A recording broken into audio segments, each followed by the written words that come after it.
Imagina a un hombre que sabe, desde joven, que morirá asesinado, que bromea con perder un brazo en la guerra, y años después realmente lo pierde en un campo de batalla cubierto de cuerpos. Imagina a ese hombre sentado en un restaurante, sonriendo, mientras un rival político se acerca por detrás, mete la mano en el saco, y el destino que él mismo se construyó le explota en el pecho en forma de balas. Ese hombre, que saldrá de una humilde parcela de garbanzos en Sonora para redibujar el mapa político de todo un país, se llama Álvaro Obregón, y su historia empieza muy lejos del mármol de los palacios, en un lugar donde el polvo se mete en los pulmones y el futuro parece no existir. Febrero de 1880.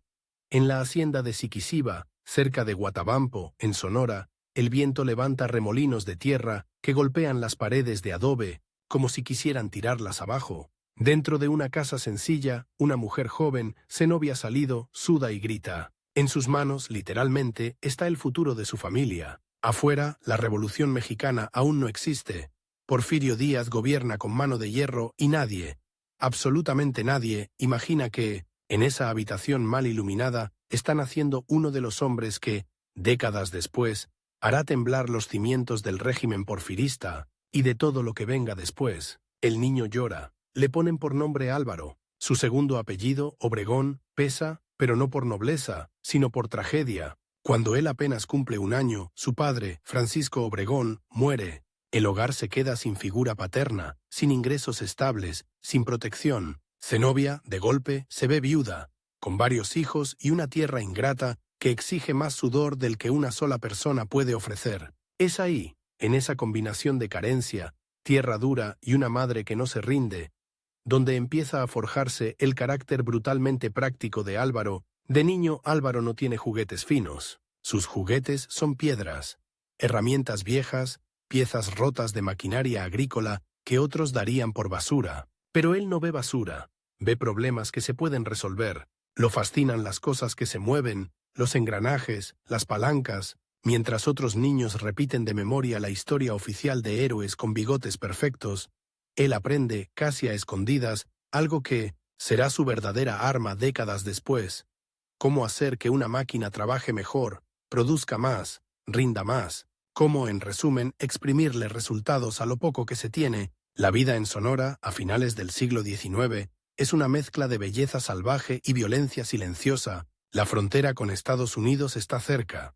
El progreso llega a cuentagotas y casi siempre para beneficiar a unos cuantos. Los pueblos indígenas, especialmente los yaquis, son perseguidos, desplazados, enganchados a trabajos forzados. Álvaro crece viéndolos pasar, con la piel curtida y las manos encadenadas por un sistema que nunca los reconoce como seres humanos, solo como fuerza de trabajo. Ese contraste, los discursos elegantes del régimen porfirista sobre orden y progreso, y la realidad brutal de los campesinos, le queda clavado muy hondo. En la escuela rural, cuando puede asistir, Álvaro muestra algo que desconcierta a sus maestros.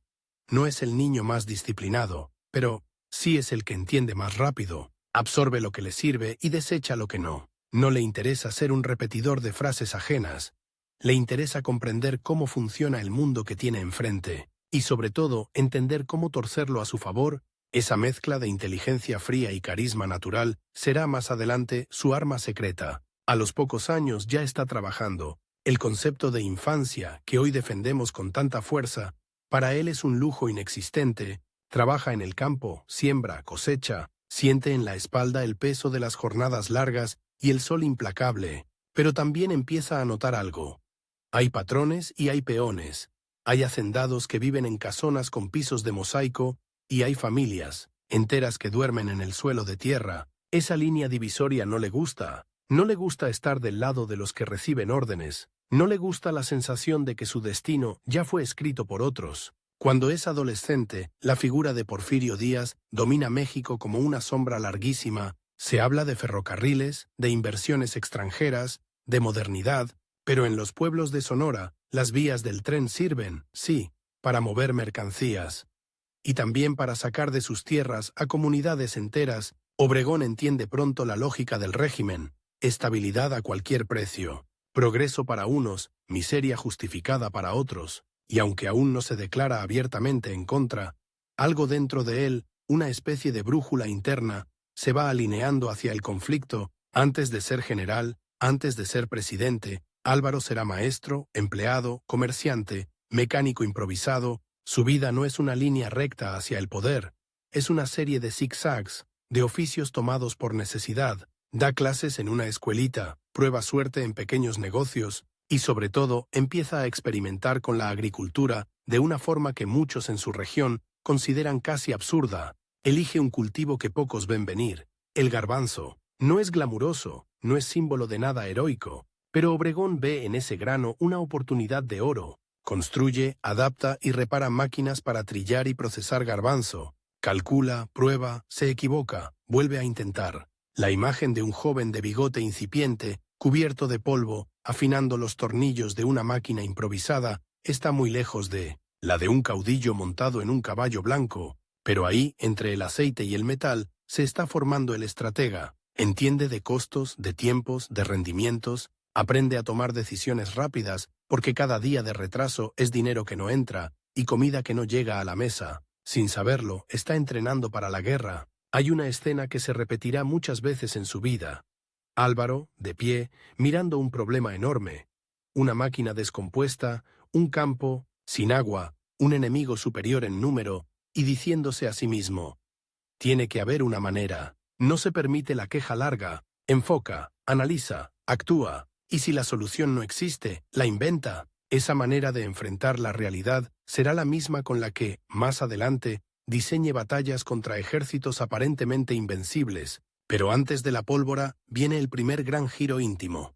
La familia. Obregón no es un héroe de bronce inaccesible. Es un hombre de carne, de errores, de afectos intensos. Se enamora, se casa, construye un hogar con refugio Uruchurtu, su cuca, tiene hijos.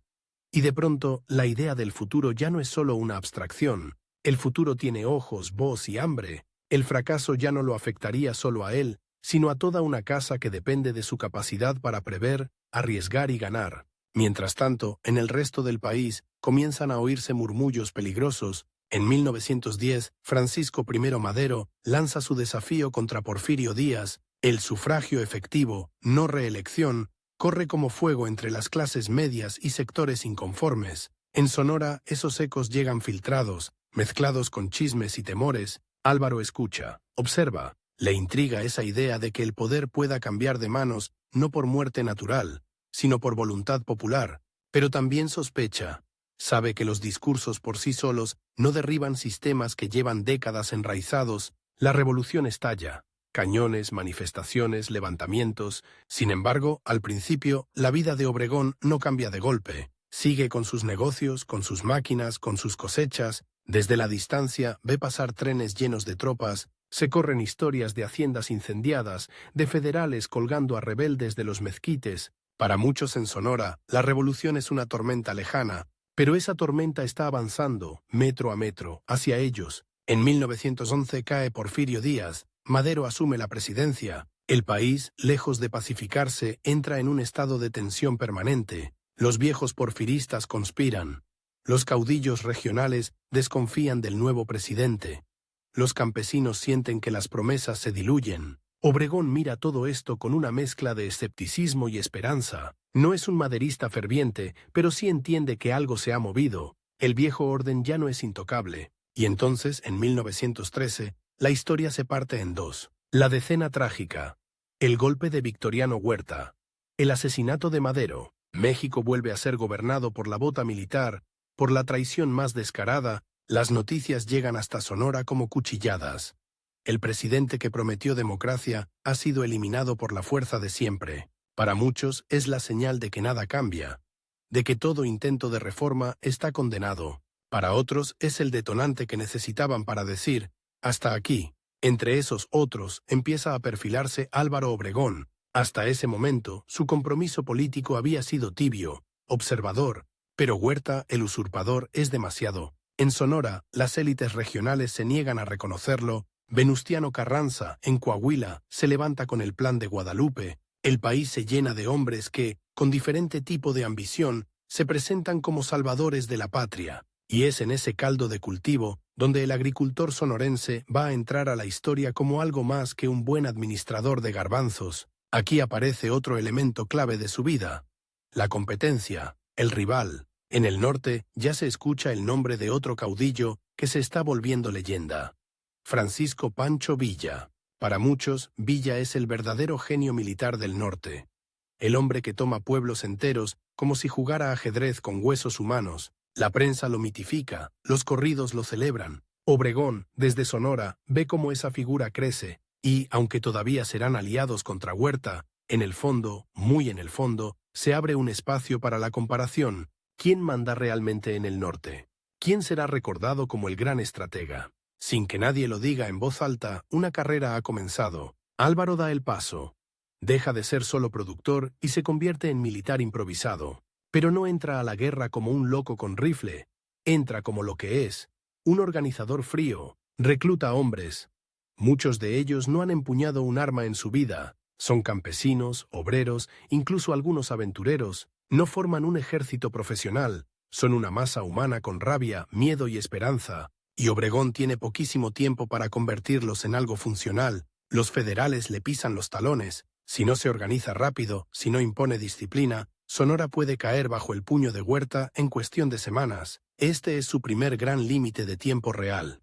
Tiene días, no meses, para levantar una fuerza capaz de resistir. No hay academias militares, no hay manuales sofisticados. Hay intuición, experiencia de vida y un cerebro que calcula como una máquina. Distribuye armas, organiza escuadrones, establece cadenas de mando, amenaza, convence, seduce. Se gana el respeto no solo gritando, sino comiendo con sus hombres, ensuciándose con ellos, demostrando que no piensa mandar desde lejos. Mientras tanto, otra tensión crece: la relación con otros jefes revolucionarios sonorenses, como Plutarco Elías Calles. Son paisanos, se reconocen, se necesitan, pero también sospechan uno del otro. Cada victoria de Álvaro es un punto en su favor en el juego silencioso por el liderazgo regional. Cada error, una oportunidad para que otro ocupe su lugar. El conflicto con el rival no es solo con figuras nacionales como Villa. Empieza en casa, en el norte árido, en reuniones cargadas de humo y mirada dura, donde todos saben que, después de la guerra, solo habrá sillas limitadas en la mesa del poder. Obregón no se engaña. Sabe que quien llegue más lejos no será necesariamente el más puro, sino el que combine mejor el cálculo con la audacia, y sin embargo, hay algo que lo distingue. Mientras muchos caudillos piensan solo en tomar ciudades, él ya está pensando en lo que vendrá después, en cómo gobernar territorios, administrar recursos, negociar con empresarios, con Estados Unidos, con todos. Es un militar con cabeza de empresario, un futuro político que todavía se disfraza de general. En esos primeros combates contra las fuerzas huertistas, Álvaro pone en práctica una idea que lo acompañará siempre: la guerra como problema de logística, no solo de valentía. Un ejemplo casi cinematográfico. Sabe que sus tropas tienen municiones limitadas y que si se lanzan a morir por la patria, sin cálculo, en pocas horas estarán desarmadas frente a un enemigo superior, así que planifica emboscadas, movimientos envolventes, uso del terreno. No puede darse el lujo de perder tiempo ni balas. Cada cartucho cuenta. Cada hora que gana, reorganizando a sus hombres, es una hora que le arrebata al enemigo. Y sin embargo, la presión del reloj es brutal. Huerta necesita demostrar que puede aplastar a los rebeldes del norte, y Sonora es una pieza clave de ese tablero. Los reportes llegan. Columnas federales avanzan, el margen se reduce. Álvaro siente en la nuca el aliento del desastre. Si cae Sonora, él no será recordado como un gran estratega, sino como otro rebelde derrotado, enterrado en una zanja anónima. En medio de ese vértigo hay una noche que podría ser cinematográfica. Obregón, rodeado de mapas manchados de café y polvo, escucha a sus hombres discutir. Algunos están cansados, otros tienen miedo, otros proponen retirarse, negociar, esperar. Él mira el reloj.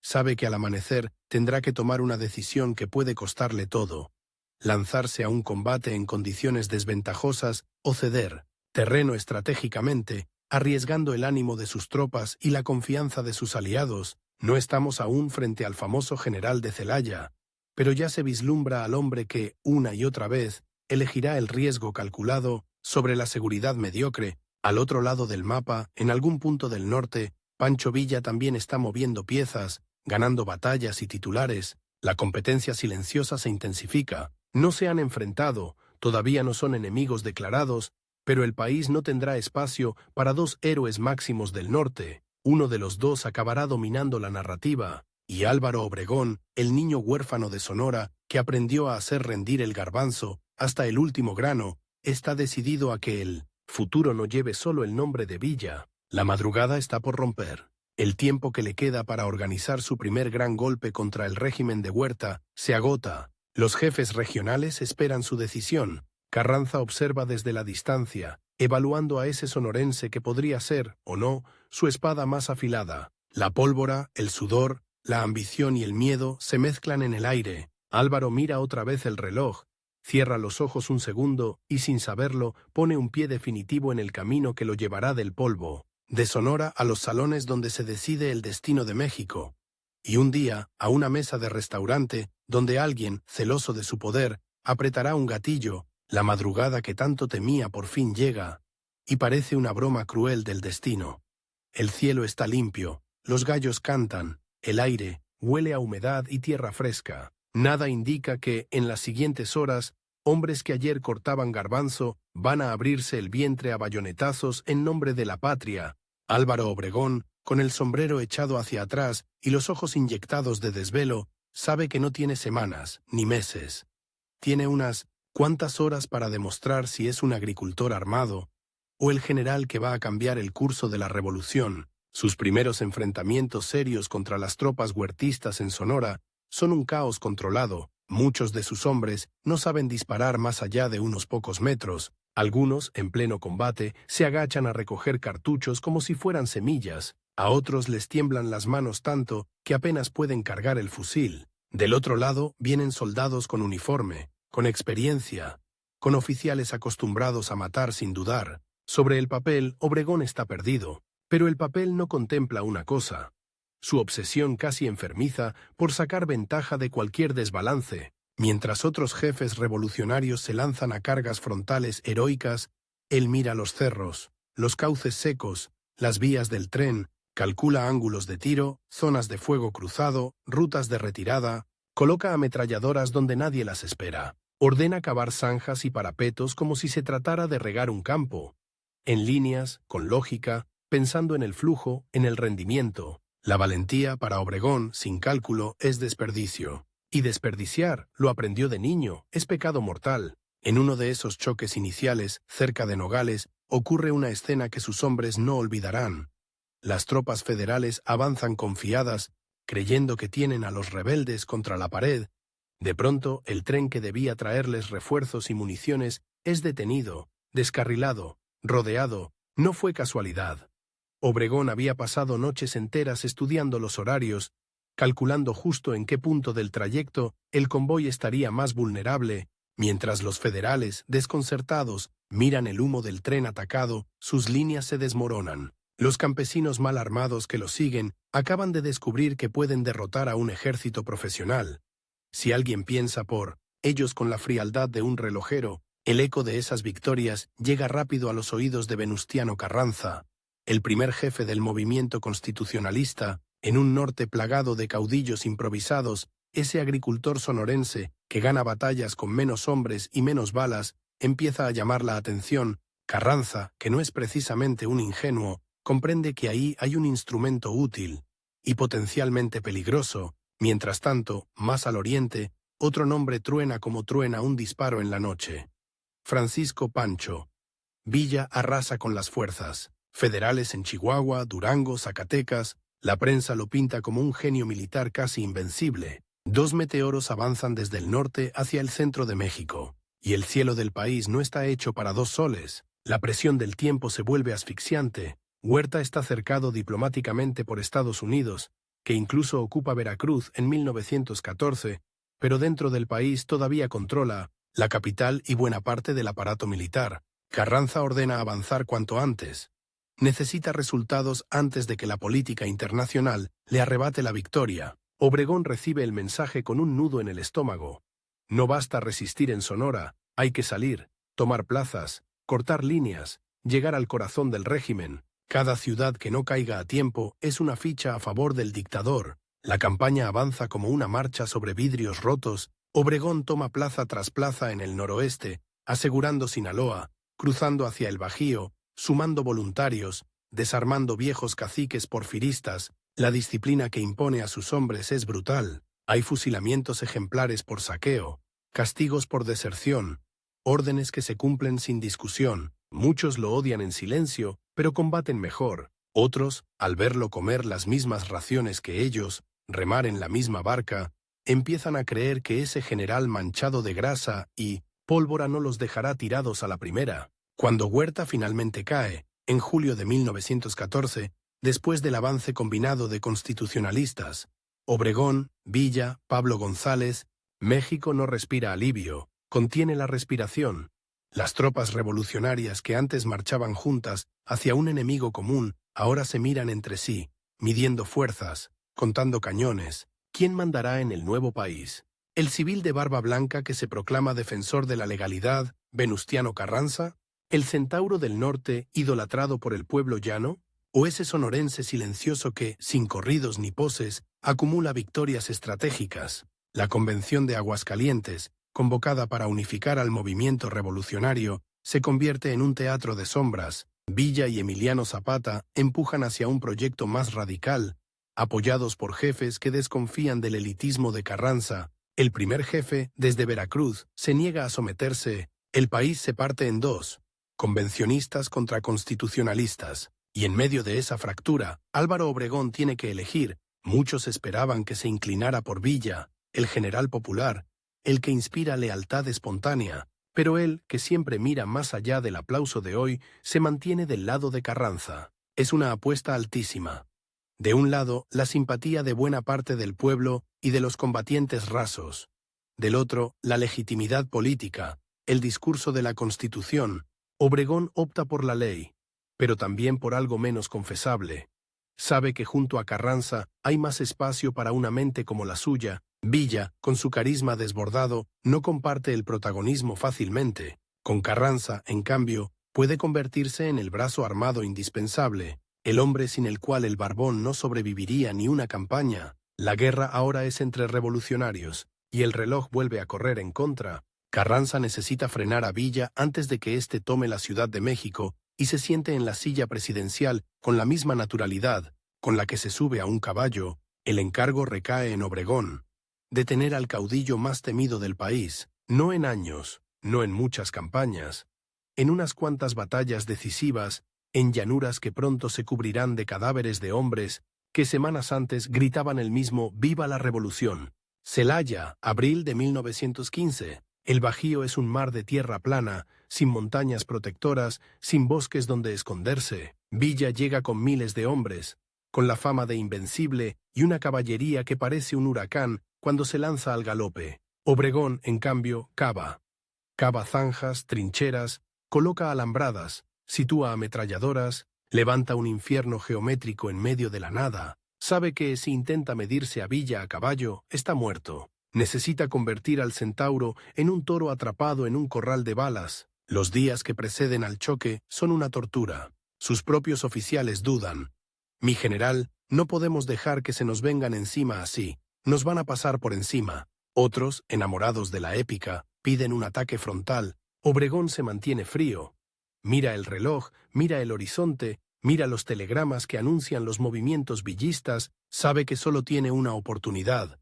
Si sus líneas ceden en el primer embate, no habrá tiempo para reorganizarse. Villa estará sobre ellos como un animal herido, sin piedad. Todo su prestigio, su futuro político, su propia vida, dependen de que ese primer choque sea una carnicería. Pero del lado equivocado, el momento llega. La caballería villista, oleada tras oleada, se estrella contra el alambre de púas, las trincheras, las ametralladoras. Caballos y hombres caen en montones retorcidos, mutilados, mezclados. La tierra se empapa tan rápido de sangre que el polvo se convierte en lodo rojizo. Los gritos de «¡Viva Villa!» se ahogan bajo el traqueteo metálico de las Mauser y Colt Browning. Obregón observa el infierno que él mismo diseñó, con una mezcla de frialdad táctica y horror íntimo. Sabe que está matando no solo a un enemigo, sino a un mito popular. Cada carga repelida quiebra, un poco más, la leyenda de invencibilidad del Centauro del Norte. Celaya no es una batalla, es una serie de batallas encadenadas una y otra vez, con Villa insistiendo en la carga a caballo y Obregón, aferrado a sus trincheras como a una tabla de salvación. Al final, la victoria es aplastante. Villa se retira con miles de bajas, su ejército devastado, su aura resquebrajada. El país entero comprende que ha nacido otro tipo de general. El estratega moderno, el que usa el alambre, la metralla y la paciencia para triturar el arrojo bruto. A partir de ese momento, la competencia ya no es secreta.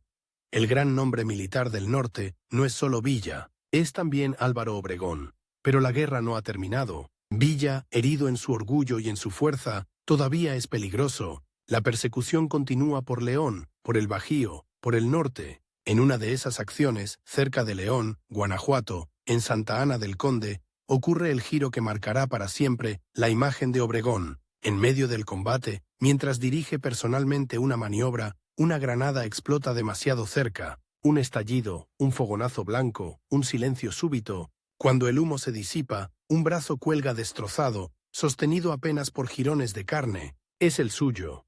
Lo que para otro sería la escena final, para él es solo un punto y seguido sangriento. Entre alaridos y olor a carne quemada, le amputan el brazo derecho. El hombre que jugaba con máquinas en los campos de garbanzo, que escribía órdenes con letra firme, que saludaba a la tropa levantando el sombrero, se queda manco para siempre. El chiste que hacía de joven, en la guerra, capaz que pierdo un brazo, se ha vuelto realidad macabra. Y sin embargo, ahí, en el dolor absoluto, su respuesta revela quién es. Peor hubiera sido perder la cabeza. Dicen que murmuró, medio desmayado, intentando hacer reír a los que lo rodeaban. La pérdida del brazo, lejos de retirarlo, lo convierte en símbolo. La prensa lo muestra como el general mutilado que sigue en pie, el hombre que ofrendó carne y sangre por el triunfo constitucionalista. Sus enemigos lo subestiman aún menos. Sus aliados lo miran ahora como alguien que ya pagó un precio altísimo, y por lo tanto no se va a detener por escrúpulos menores. Obregón vuelve al frente con un cabestrillo, aprendiendo a escribir, a montar, a comer con una sola mano, y a mandar con una seguridad que ya no necesita demostrar nada. Derrotado Villa como fuerza nacional, replegado Zapata en el sur, Carranza se siente al fin en posición de construir un nuevo orden. En 1917 se promulga una constitución que recoge demandas sociales profundas. Jornada de 8 horas, derecho a la tierra, educación laica. Es un texto revolucionario en el papel, pero convertirlo en realidad exigirá algo que Carranza no domina. Maniobrar entre intereses opuestos, negociar con sindicalistas y empresarios, con campesinos y militares, con Estados Unidos y con caciques locales. ¿Quién sí tiene ese talento? El sonorense que supo convertir campos áridos en negocio y derrotar al general más temido del país. Obregón ocupa la Secretaría de Guerra y Marina, en los hechos controla el músculo armado del gobierno, maneja ascensos, castigos, amnistías. Muchos jefes y oficiales le deben su carrera o su supervivencia. Carranza, desde su escritorio, lee reportes y firma decretos. Pero sabe que si el ejército se le voltea, no habrá constitución que lo salve. Entre ambos se teje una relación cada vez más tensa. El viejo político que desconfía del general popular y el general que observa cómo el presidente empieza a parecerse demasiado a los porfiristas que juró combatir. La chispa que hará explotar todo se llama sucesión presidencial. 1920 se acerca, el periodo de Carranza se agota, y la pregunta en el aire es venenosa. ¿Quién sigue? Para muchos, dentro y fuera del ejército, la respuesta es obvia. Álvaro Obregón. Tiene prestigio militar, carisma, ascendencia sobre las tropas, incluso sus enemigos lo respetan. Pero Carranza tiene otros planes.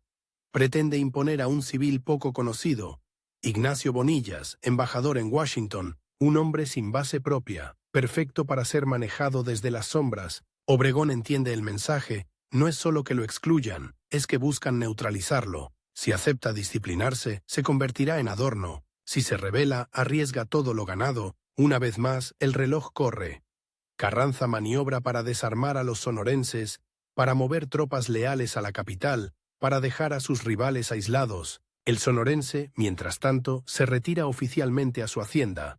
Finge ocuparse de sus negocios agrícolas, y en silencio teje una red de alianzas que desembocará en uno de los pronunciamientos más calculados de la historia revolucionaria. El Plan de Agua Prieta, 30 de abril de 1920. Desde Sonora, los generales Plutarco Elías Calles, Adolfo de la Huerta y otros jefes desconocen a Carranza. Obregón, aunque no firma el plan, es su alma, su rostro inevitable. El desafío es brutal: tumbar a un presidente en funciones, con el aparato del Estado en sus manos, y, otra vez, el límite de tiempo es feroz. Si Carranza logra reorganizar sus fuerzas, si controla los ferrocarriles, si compra lealtades a billetazos, Sonora puede quedar aislada y aplastada. La guerra relámpago vuelve a ser la única opción. Carranza comete errores fatales. Decide abandonar la Ciudad de México rumbo a Veracruz, cargando trenes repletos de oro, documentos, funcionarios, tropas cansadas. Cree que, desde el puerto, podrá reorganizarse con apoyo extranjero, pero el país que una vez tembló ante su figura, ahora lo ve como a un hombre viejo, huyendo con cofres de riqueza. Estados enteros se pasan al bando de Agua Prieta. Jefes militares que ayer obedecían sus órdenes ahora las ignoran.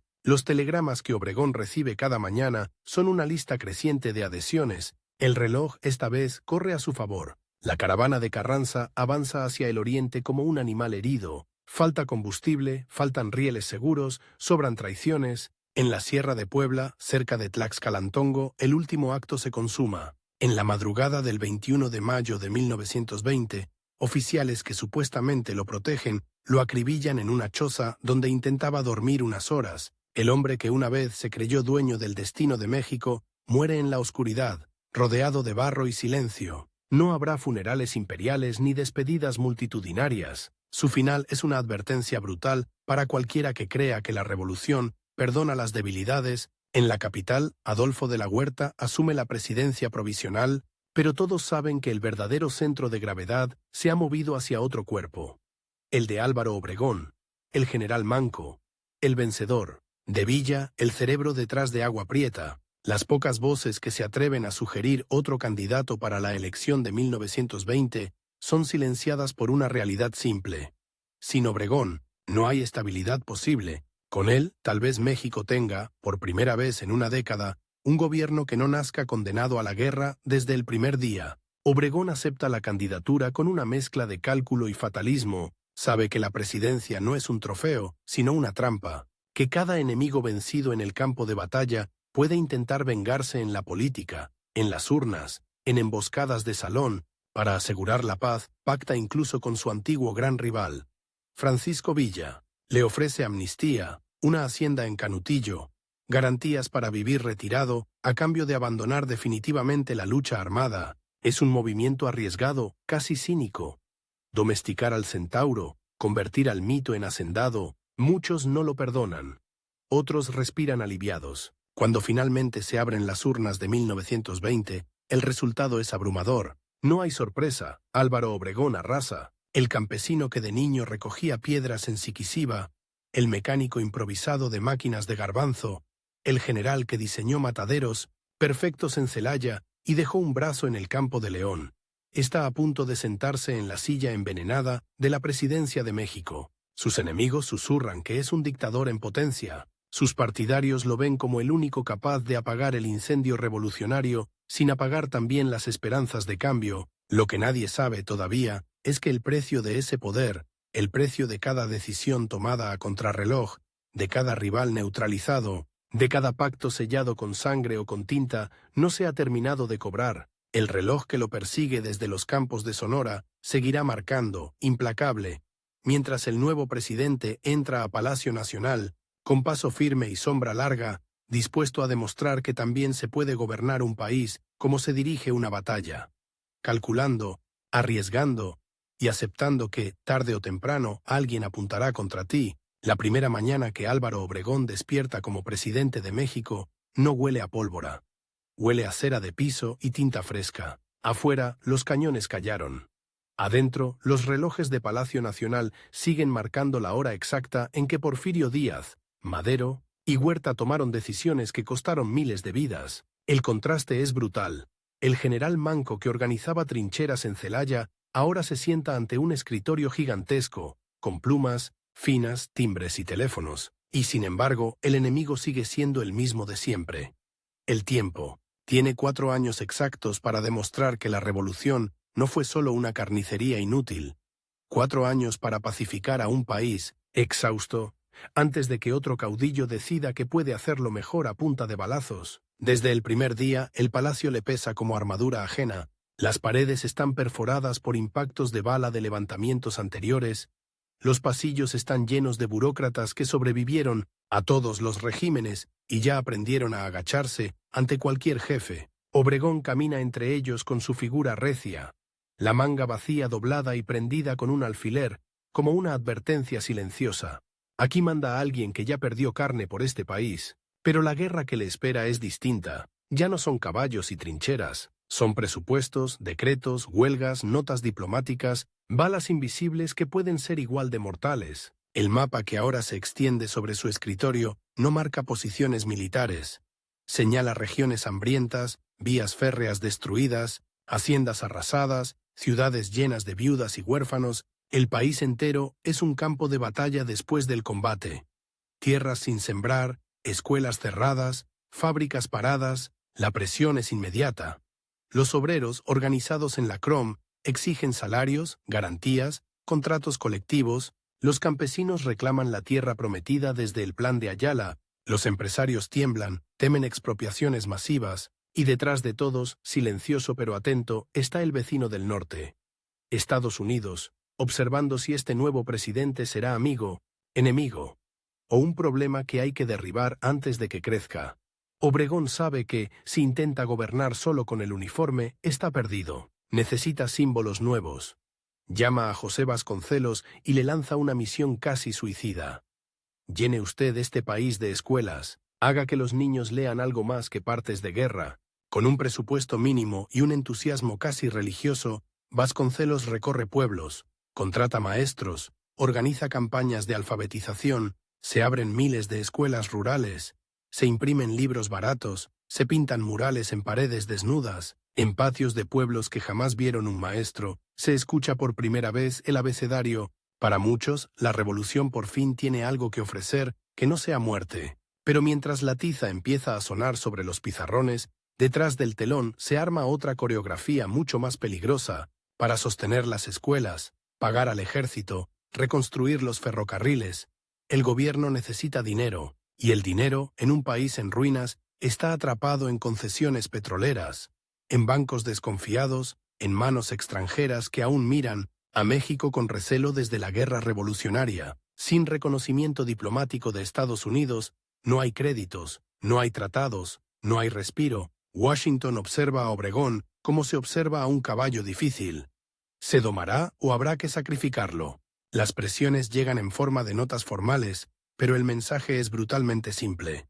La revolución puede decir misa, pero si quiere sobrevivir, tendrá que negociar con las compañías petroleras y respetar algunos de sus viejos privilegios. La nueva Constitución de 1917 declaró que el subsuelo pertenece a la nación. Las empresas extranjeras exigen que eso no aplique retroactivamente. Obregón queda atrapado en una pinza. Si cede, lo acusarán de vender la patria. Si no cede, corre el riesgo de invasión, bloqueo o, peor aún, de que algún general descontento se levante con la bandera del nacionalismo traicionado. En su propio gabinete, las discusiones se vuelven incendios. El secretario de Hacienda, Adolfo de la Huerta, el mismo que fue presidente provisional y allanó el camino para que Obregón llegara al poder, lo mira con preocupación. De la Huerta es más que un colega. Fue amigo, aliado, pieza clave en el derrumbe de Carranza. Pero ahora, sentado frente al escritorio del presidente, ve a un hombre dispuesto a firmar acuerdos con los gringos a cambio de estabilidad. La palabra Bucareli empieza a rondar los pasillos antes de convertirse en un pacto real. Largas conversaciones en la calle Bucareli, de la Ciudad de México, donde representantes de ambos países afinan una fórmula para el reconocimiento estadounidense. La negociación es un juego de ajedrez con dinamita en cada casilla. Obregón se presenta como pragmático.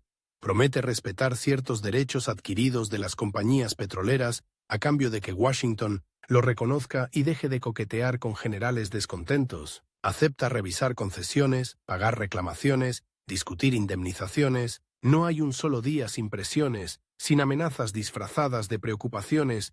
Mientras firma documentos, el reloj invisible que siempre lo persigue late más fuerte.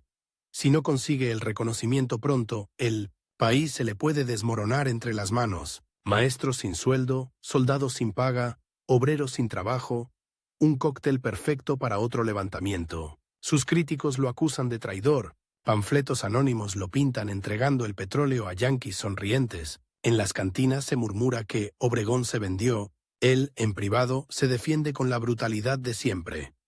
Es mejor venderles papeles que entregarles el país entero en una nueva intervención.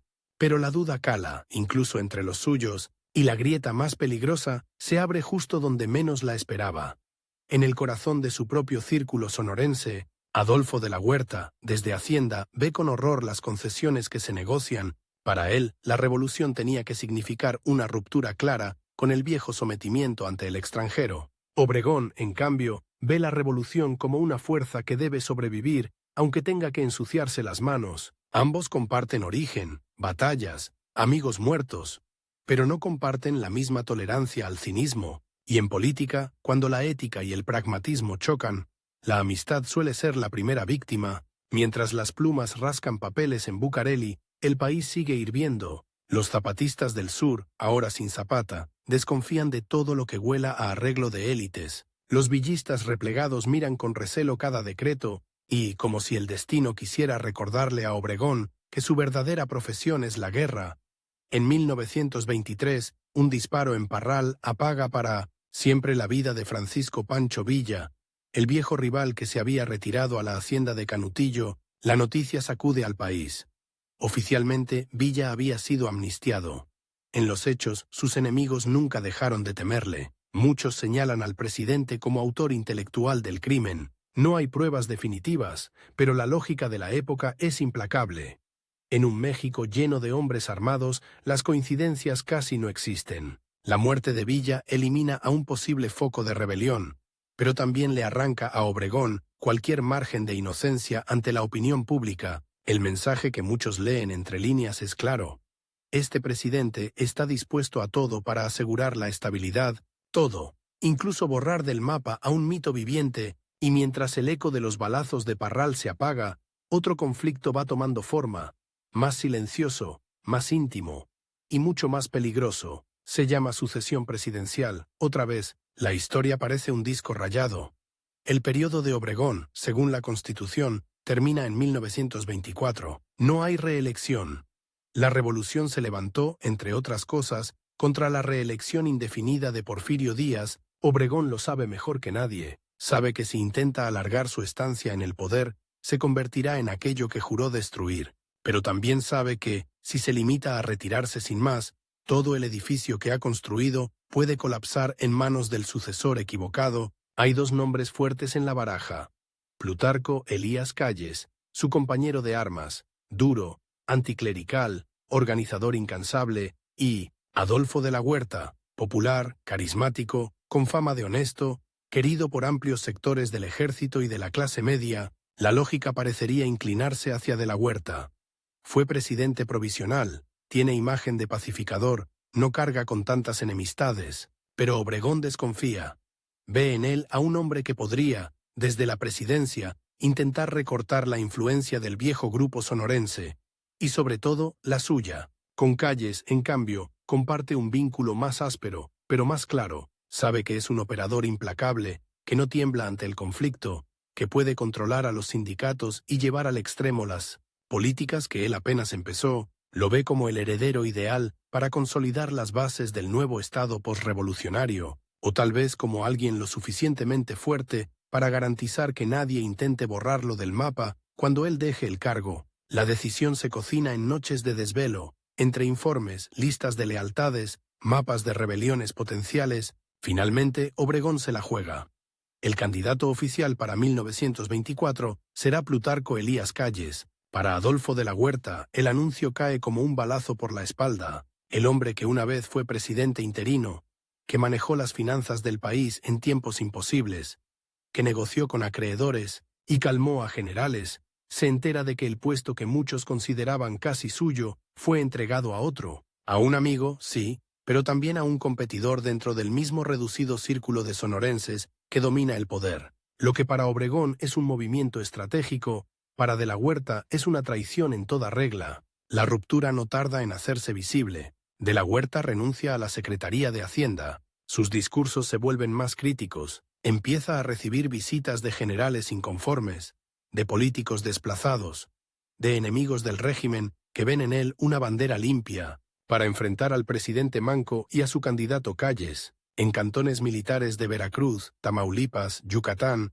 los rumores se multiplican. Otra vez la palabra que México nunca termina de enterrar empieza a circular. Rebeldes. Obregón ve crecer la tormenta con una mezcla de furia y frialdad. Sabe que no puede permitir que la sucesión se le salga de las manos. Si De la Huerta convierte su descontento en un pronunciamiento armado, el país puede volver a caer en la espiral de guerra civil de 1960, la que apenas empieza a salir. Y lo que es peor para él, la historia podría repetirse con un giro cruel. Así como él derribó a Carranza en nombre de la legalidad, otro podría derribarlo ahora en nombre de la verdadera revolución. El reloj vuelve a marcar una cuenta regresiva despiadada. Si no aplasta cualquier intento de rebelión antes de las elecciones de 1924, todo su proyecto se hundirá. Diciembre de 1923. La bomba estalla. De la Huerta lanza un manifiesto en el que acusa a Obregón de haber traicionado los principios revolucionarios, de haberse sometido a los intereses extranjeros, de manipular la sucesión a favor de Calles. Varios jefes militares se pronuncian a su favor. En Veracruz, en el sureste, en el Bajío, cuarteles enteros cambian de bando. De la Huerta no se presenta como un golpista cualquiera. Se proclama defensor de la legalidad contra la dictadura, en ciernes del grupo obregonista. La escena se repite, pero con los papeles invertidos. El presidente de ahora, el que alguna vez se levantó contra Carranza, enfrenta una rebelión que se alimenta del mismo discurso que él usó años atrás. Es un espejo incómodo. Obregón lo mira un segundo, y luego lo hace añicos. Ordena movilizar al ejército leal, reorganiza mandos, reparte ascensos y castigos a una velocidad vertiginosa, y como si la historia se negara a soltarlo del todo, se quita el traje civil y se vuelve, otra vez, el general en campaña. La guerra contra De la Huerta es breve, pero feroz. Obregón, desde la presidencia, coordina movimientos militares como si estuviera otra vez en los cerros de Sonora, usa el ferrocarril como venas por donde hace circular tropas y municiones, aprovecha la lealtad de los jefes que le deben su carrera y lanza un movimiento audaz que confirma su pragmatismo extremo. Compra aviones y pilotos estadounidenses para bombardear a los rebeldes. Por primera vez, muchos pueblos mexicanos ven el rostro de la guerra desde el cielo. Biplanos toscos que escupen metralla y bombas sobre posiciones de la huertistas sorprendidos, que todavía piensan en términos de caballería y fusil. La imagen es brutal. Campesinos acostumbrados al trote de caballos levantan la vista y descubren que ahora la muerte puede caerles desde las nubes. Para Obregón, la decisión es lógica. Si la tecnología le dio ventaja sobre Villa en la tierra, ahora se la dará sobre De la Huerta en el aire. No voy a permitir que este país vuelva atrás 10 años, repite a sus cercanos, mientras los partes de guerra llegan a su escritorio, presidencial manchado de tinta y simbólicamente de sangre. Las batallas se suceden. Veracruz, Oaxaca, el sureste en llamas. En algunos frentes, hermanos combaten en bandos opuestos. Antiguos compañeros de campaña se disparan sin mirarse a los ojos. La revolución, que se prometió a sí misma ser el fin de todas las dictaduras, amenaza con convertirse en una máquina de triturar lealtades personales. Obregón presiona sin descanso. Sabe que cada día que pasa con el país dividido es un regalo para los enemigos externos, para los empresarios que paralizan inversiones, para las voces que susurran «México es ingobernable». Tiene meses, quizás semanas, para cortar de raíz la rebelión. A diferencia de Carranza en 1920, él no comete el error de huir. Se planta en la capital, viaja al frente cuando es necesario, se deja ver en estaciones de tren, en cuarteles, en plazas donde reúne a la tropa y levanta la manga vacía como recordatorio de lo que está en juego. «Yo ya dejé un brazo en esta revolución», les dice. «¿Cuánto están dispuestos a dejar ustedes?» Sus palabras no son poesía, son un chantaje emocional eficiente. Muchos soldados, muchos oficiales jóvenes ven en él al general que los sacó con vida de las matanzas del Bajío y deciden seguirlo una vez más. Poco a poco, la rebelión se quiebra, algunos jefes de la Huerta se rinden a cambio de amnistía, otros huyen al extranjero, unos cuantos mueren en combate, el propio de la Huerta cruza la frontera, derrotado, rumbo a un exilio que lo convertirá en símbolo trágico. El hombre que fue presidente, que pudo haber sido la cara amable del nuevo régimen, terminó perseguido por las mismas balas que un día disparó a favor de la revolución. Obregón ha ganado otra guerra, quizá la más peligrosa de todas, porque en ella se jugaba no solo el control del gobierno, sino el sentido mismo de la palabra legalidad en el México posrevolucionario. La victoria tiene un sabor áspero. Sí, Calles podrá ahora competir en las elecciones de 1924 sin un rival fuerte que le dispute la presidencia desde las armas. Sí, el grupo sonorense consolida su dominio, pero el precio ha sido altísimo. Cientos de muertos más, regiones devastadas, heridas abiertas dentro del propio bando triunfador y un mensaje que el país aprende a la fuerza. Quien se opone al presidente en turno no solo enfrenta al poder político, sino también a una maquinaria militar y tecnológica dispuesta a aplastarlo sin contemplaciones. Obregón, que una vez soñó con retirarse a sus garbanzales después de la presidencia, empieza a comprender que el poder, una vez tocado, no se suelta tan fácilmente. Se ha convertido en algo más que un mandatario de 4 años.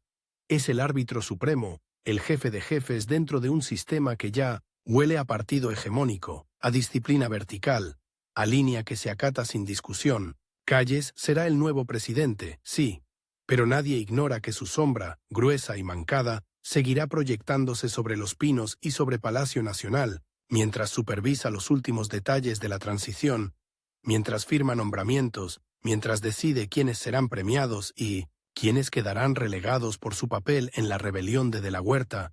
Álvaro Obregón siente que por primera vez en muchos años, el reloj interno afloja un poco su garra. Ha sobrevivido a Huerta, a Villa, a Zapata, a Carranza, a villistas y zapatistas, a pronunciamientos y conspiraciones, ha gobernado, ha pactado con Estados Unidos, ha expandido escuelas, ha enfrentado a un amigo convertido en enemigo, sale, al menos formalmente, del poder con algo que ningún presidente revolucionario había tenido: la posibilidad real de retirarse vivo y con prestigio, lo que no imagina del todo, o quizás sí, y por eso sonríe con esa mezcla de cansancio y desafío, es que el rival más peligroso que le queda no está ya en los campos de batalla, ni en los despachos de Washington, ni en los manifiestos de viejos camaradas. Está más cerca, mucho más cerca. Se llama Plutarco Elías Calles, y está a punto de convertirse, gracias a él, en presidente de México. A partir de ese momento, la competencia dejará de ser entre caudillos que se disparan desde cerros distintos,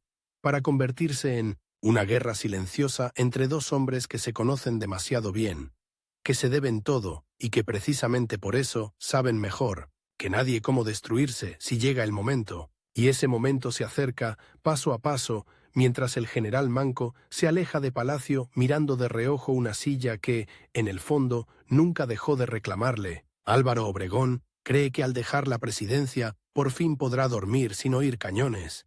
Y despierta, en cambio, rodeado de fantasmas, que le susurran al oído que ningún caudillo se retira vivo del todo. En Sonora, entre surcos de garbanzo y olor a tierra húmeda, el silencio no es paz. Es eco, eco de órdenes gritadas en el Bajío, de discursos en el Congreso, de firmas estampadas en Bucareli. Cada vez que intenta clavar la mirada en el horizonte agrícola, el reflejo que le devuelve la tierra no es el de un campesino satisfecho, sino el de un expresidente al que el país entero sigue mirando como si aún mandara, porque en realidad sigue mandando. Calles ocupa oficialmente la presidencia, pero todas las miradas importantes, las de generales, gobernadores, líderes sindicales, embajadores extranjeros, giran una y otra vez hacia el norte, hacia ese agricultor manco que solo vino a ver sus garbanzos. Las visitas a Navojoa parecen peregrinaciones. Trenes llenos de políticos que llegan con el sombrero en la mano, cartas que cruzan, el país entero pidiendo recomendaciones, bendiciones, decisiones que solo Obregón, no Calles, puede terminar de legitimar. El reloj constitucional ya no corre, pero otro, más peligroso, empieza a marcar el compás. ¿Cuánto tiempo aceptará Calles vivir bajo la sombra del hombre que le regaló la presidencia?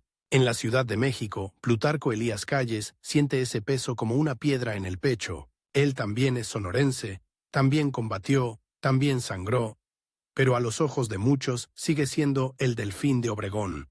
Cada decreto suyo es leído como si llevara una firma invisible al calce. Visto bueno del general, la competencia silenciosa arranca ahí, en los despachos donde Calles intenta construir su propia autoridad, y choca, una y otra vez, con el mito viviente que respira en Sonora. No necesitan gritarse ni insultarse. La tensión se mide en matices, en un nombramiento que Calles propone y Obregón cuestiona por telegrama, en un gobernador que consulta antes al manco que al presidente en funciones. Calles decide entonces hacer algo que Obregón no se atrevió a llevar al extremo.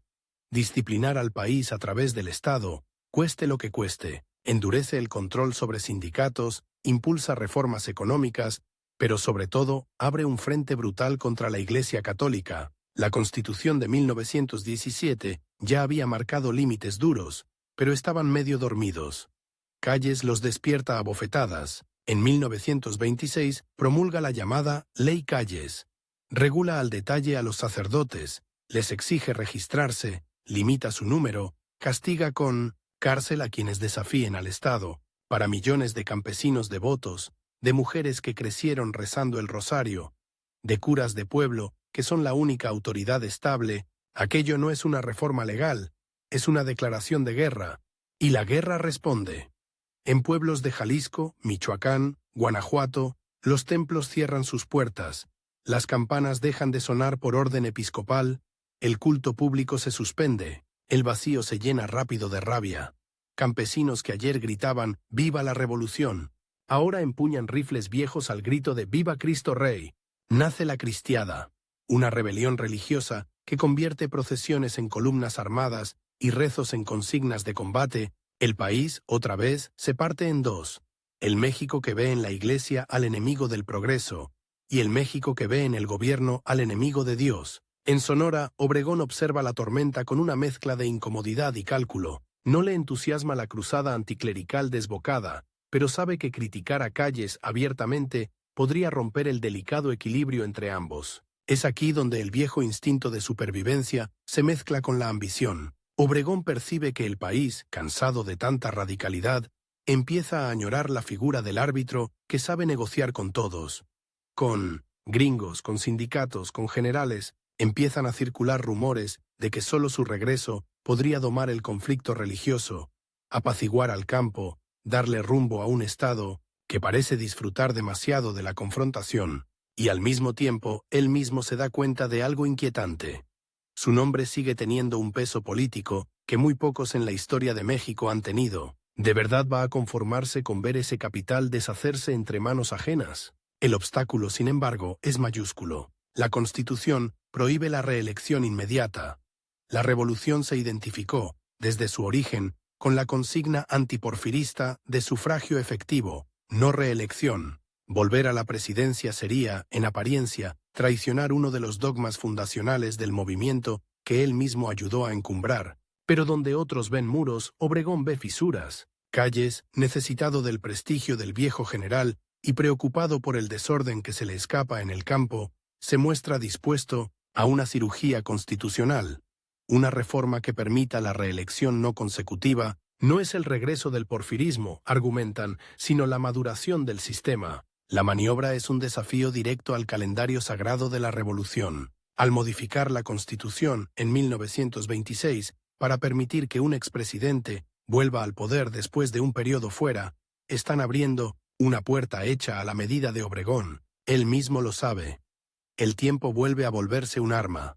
Tiene poco más de 2 años para pasar de agricultor retirado a candidato inevitable, para reconstruir redes de lealtad, para asegurarse de que ningún otro caudillo crea que es posible disputarle el regreso, y sobre todo para convencer al país de que su segunda presidencia no será el inicio de una nueva dictadura, sino la garantía de estabilidad. La competencia, ahora, ya no es solo con Calles, sino con otros aspirantes que huelen la oportunidad y sacan las garras. Entre ellos destacan Francisco R. Serrano y Arnulfo Gómez, generales con prestigio militar, apoyos regionales y la suficiente audacia como para imaginar un futuro sin Obregón. La carrera por la sucesión de 1928 se convierte en una carrera contra el reloj y contra la traición. Obregón calcula, suma fuerzas en el ejército, amarra a la CROM, negocia con gobernadores, pero cada día que pasa, sin eliminar a sus rivales, abre la posibilidad de que uno de ellos lance un pronunciamiento armado o, peor, aún, lo derrote en las urnas, exhibiéndolo como un caudillo envejecido al que el país ya no quiere. El desenlace es tan brutal como eficaz. En octubre de 1927, cuando Serrano y sus aliados se preparan para movilizarse rumbo a la capital, son detenidos en Huitzilac, en la carretera México-Cuernavaca. Las fotografías posteriores muestran cuerpos tirados entre piedras y matorrales, uniformes ensangrentados, rostros que alguna vez compartieron trincheras con Obregón, convertidos ahora en advertencias silenciosas. La versión oficial habla de un intento de fuga frustrado. La versión que todos creen es otra. Serrano fue eliminado por órdenes del propio Obregón, con la complicidad de Calles, para despejar el camino de la reelección. Poco después, el general Arnulfo Gómez corre una suerte similar. Detenido, sometido a un consejo de guerra sumario y fusilado. Las balas que lo atraviesan perforan también la delgada máscara de moralidad que algunos todavía querían ver en el viejo caudillo sonorense. A partir de ese momento, el mensaje es clarísimo.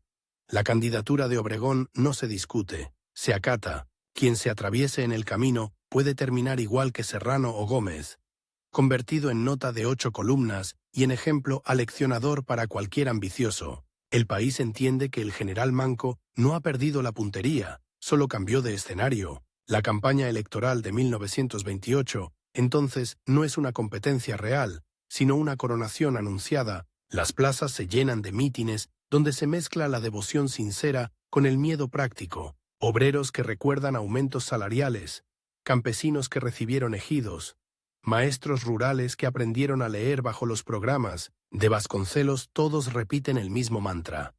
Con Obregón hay gobierno. El propio candidato construye una imagen de patriarca experimentado, dispuesto a poner orden en el caos callista y a cerrar, por fin, el ciclo sangriento de la revolución. Habla de escuelas, de irrigación, de carreteras, pero también lanza advertencias veladas a quienes sueñan con devolver al clero sus viejos privilegios. El tiempo apremia. Hay que ganar, tomar posesión y de algún modo apagar la hoguera cristera antes de que consuma del todo al país. Mientras tanto, del otro lado de la trinchera ideológica, también corren relojes. Fanáticos católicos, desesperados por la intransigencia del gobierno, empiezan a convencerse de que solo un golpe certero puede cambiar el rumbo. Entre ellos está un joven de rostro afilado y mirada intensa, José de León Toral, dibujante de caricaturas religiosas, padre de familia, fervoroso creyente. Toral se va transformando poco a poco en algo más peligroso, un místico que se cree llamado a convertirse en instrumento de la voluntad divina. A su alrededor, figuras como la religiosa laica conocida como Madre Conchita alimentan la idea de que matar a un tirano no es asesinato, sino sacrificio. Lo escalofriante es que ninguno de los dos bandos sabe realmente cuánto se acerca al otro. Obregón se siente invencible, blindado por sus generales y por su pacto con Calles. Toral se siente invisible, protegido por el anonimato y por la fe. El 1 de julio de 1928, el caudillo sonorense gana las elecciones con una holgura aplastante. No hay sorpresa. El aparato oficial funcionó como un reloj. Las casillas respondieron a la línea. Los competidores formales eran figuras decorativas. Para muchos, ese día marca el inicio de la segunda presidencia de Obregón.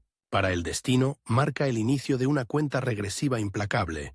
16 días. 16 días en los que el presidente electo se mueve entre festejos, negociaciones y planes de gobierno, se reencuentra con aliados, reparte promesas de cargos, habla de cómo arreglará el conflicto con los cristeros, de cómo ajustará lo hecho por Calles sin humillarlo, pero también, quizás sin querer mirarlo de frente, siente una incomodidad sorda.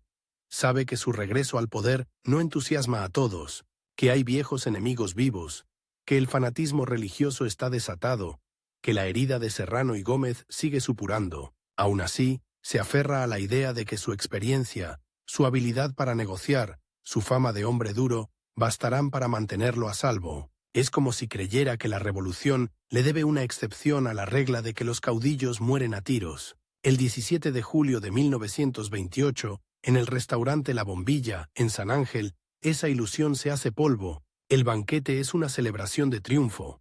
Mesas largas, platos rebosantes, políticos y amigos brindando por el futuro gobierno. Hay música, risas, discursos. En medio del bullicio, un hombre menudo, vestido de civil, se acerca con una libreta de dibujos, pidiendo permiso para hacerle una caricatura al presidente electo. Es José de León Toral.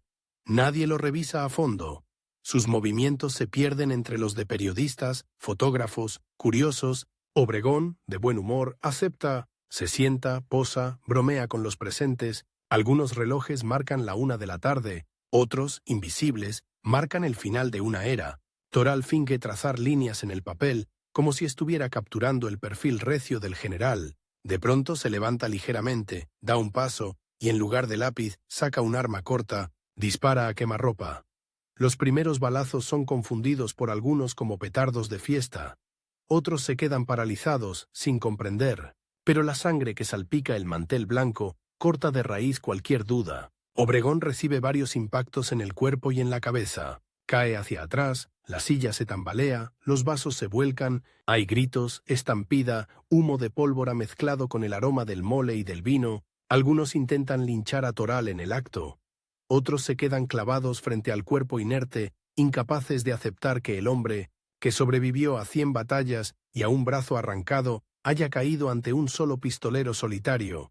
Disfrazado de caricaturista, en minutos la noticia corre por la ciudad como un incendio, teléfonos descolgados, periódicos que frenéticamente vacían sus planas, gente en las calles repitiendo un solo dato. Mataron a Obregón. Para unos es un castigo divino contra el perseguidor de la Iglesia. Para otros, una tragedia nacional que amenaza con devolver al país al caos. Para Calles es al mismo tiempo una liberación y una pesadilla. Liberación, porque el único hombre que podía eclipsarlo ha desaparecido. Pesadilla, porque la muerte del presidente electo lo coloca frente a un abismo institucional inédito. ¿Quién gobierna ahora? ¿Quién puede llenar ese vacío sin desatar otra guerra? La respuesta de Calles es tan fría como estratégica. En lugar de lanzarse él mismo por una nueva reelección, decide inventar algo nuevo. Un sistema en el que el poder no dependa ya de la voluntad de un solo caudillo, sino de una maquinaria partidista que él controlará desde las sombras. Nacerá pronto el Partido Nacional Revolucionario, embrión del futuro PRI, y con él el llamado Maximato, una etapa en la que varios presidentes se suceden en el cargo, pero la mano que realmente manda es la de Calles, jefe máximo de la revolución. Paradójicamente, la desaparición violenta de Obregón acelera la transformación del país de un régimen de caudillos a un régimen de partido hegemónico, y el legado del general Manco en todo eso queda repartido en capas contradictorias. Está, por un lado, el reformador que impulsó la educación pública con Vasconcelos, el político que entendió que los obreros organizados eran un actor que debía ser incorporado al Estado y no solo reprimido. El gobernante que dio pasos concretos en el reparto agrario. Está también el estratega que supo negociar con Estados Unidos sin entregar formalmente el subsuelo. El hombre que, a golpes de pragmatismo, evitó que México fuera reducido a un protectorado tras la Revolución. Esas huellas son reales, palpables, se ven en escuelas rurales, en ejidos, en instituciones que sobrevivieron décadas, pero a la vez está el otro Obregón, el caudillo implacable que no dudó en recurrir al asesinato político para despejar su camino, que sofocó a sangre y fuego la rebelión de la Huerta, que toleró, cuando no impulsó, la eliminación de rivales como Serrano y Gómez, el hombre que, al aceptar la reforma que le permitió reelegirse, abrió una peligrosa grieta en el principio sagrado de la no reelección, aunque el destino no le diera tiempo de cruzarla por completo. Para muchos, su figura encarna la misma contradicción de la revolución, la promesa de justicia social mezclada con la realidad de la violencia permanente como herramienta política. Con el paso de los años, su imagen se va llenando de bronce, avenidas, colonias, monumentos, billetes. El rostro de Álvaro Obregón se multiplica en el paisaje mexicano. Los libros de texto lo muestran como uno de los constructores del México moderno. Las críticas, sin embargo, nunca desaparecen del todo. Historiadores, novelistas, cronistas, regresan una y otra vez a la escena de la bombilla, al eco de los balazos en Huitzilac, al humo de los bombardeos contra delahuertistas, intentando responder a la misma pregunta. ¿Fue Obregón el arquitecto de un país más justo, o solo el mejor armado de los viejos caudillos?